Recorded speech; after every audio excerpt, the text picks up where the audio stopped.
The Meow Meow Tales, Episode 2, Klaus and Kinder. A few sunny days after Klaus helped save the little yellow bird, he was out in the garden again, stretching his fluffy white paws and sniffing the air. But this time, he wasn't alone. From behind the fence came a sleek, shiny black cat with big, round golden eyes. Wow! Kinder, Klaus meowed excitedly. You're here! Of course I'm here, said Kinder, flicking his tail. I heard someone got stuck on a roof trying to chase a balloon, he smirked. Klaus puffed up proudly. That balloon was very floaty. Kinder rolled his eyes. And very high. You could have bounced into the moon. Whatever. Now listen. Today, Klaus declared, we're going on an adventure. Kinder blinked. Define adventure. We squeeze under the fence, crawl through the hedge, and then voila, the neighbor's yard. Kinder gasped. The one with the sprinkler monster? It's just a garden hose, Klaus said, giggling. I heard it hisses, Kinder whispered dramatically. A few moments later. Klaus wiggled under the fence. Kinder slowly followed, his tail sticking out, twitching. Are we sure this is legal? Kinder asked, his voice muffled by leaves. But before they could reach the other side, splash! The sprinkler turned on, and sprayed them both. My fur! Cried Kinder, now soaked and fizzled like a puffball. Klaus laughed so hard he rolled over in the grass. You said it hissed, you never said it spit. Still giggling, the two cats found a cardboard box under a tree in the neighbor's yard. On it was a crayon drawing of a cat and a sign, Free Cat Toys. Klaus's eyes sparkled.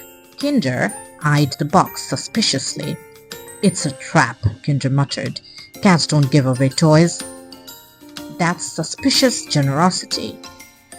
But Klaus had already jumped in. Look, a bouncy ball and a squeaky mouse. Squeak! Kinder tilted his head. I do like squeaky mice. Just as Kinder leaned in, the card box suddenly shifted and boing! The bottom fell out and both cats tumbled into a fluffy pile of yarn below. Ah, we have been yarn-napped, cried Kinder, now tangled in pink strand. Klaus poked his head out of the yarn. Best trap ever. Later that day, the cats were back on Lena's porch. You two should really take a look at yourself in the mirror. You two are so naughty, Lena giggled. Klaus gave Kinder a playful nudge. See, adventures are fun. Kinder shook his head with a smile. Maybe, but next time I pick the path. And from that day on, Klaus still followed his curiosity and Kinder always brought the caution. Together, they were the perfect team. Later that afternoon, as Klaus and Kinder lay curled up in sunbeams, Lena came out onto the porch holding a picnic basket. I packed snacks, she called. Anyone up for a garden adventure? Klaus perked up immediately. Did she say snacks? Kinder yawned. As long as we stay away from sprinklers and yarn traps, I'm in. Lena spread a tiny blanket under the big tree and opened the basket. Out came 2 little saucers of milk, a few crunchy treats, and Klaus's favorite cookie shaped like fish. You boys had quite the day, she said with a chuckle. What were you even doing in Mrs. Wimple's yard? Research, Kinder meowed with a serious face. Treasure hunt, Klaus added. Well, Lena smiled, brushing a bit of yarn off Kinder's ear. You two are like day and night. Klaus leaps into the sky and Kinder checks the wind first. Wow! I like that, Kinder said, licking his paw. It's poetic.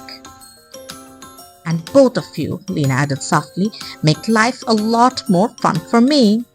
They were all enjoying their picnic, laughing and eating all the picnic goodies that Lena brought. Suddenly they heard a faint rustle in the bushes. Klaus froze. Kinder's tail puffed. Lena leaned closer. Then poof! A squirrel popped out. chattered angrily, and zoomed away. False alarm, Klaus said. I vote we stay on the blanket, Kinder muttered, nibbling a cookie. Lena laughed and pulled the boys close. You know, being brave is good, but being smart is brave too. The sun dipped low, painting the sky orange and gold. Kinder rested his head on Klaus's back and Klaus purred like a tiny engine. Next time we explore, Kinder said with a yawn, we bring Lena. Klaus nodded sleepily. Deal. Moral of the story is that adventures are better with balance, curiosity to explore, caution to stay safe, and love to guide the way.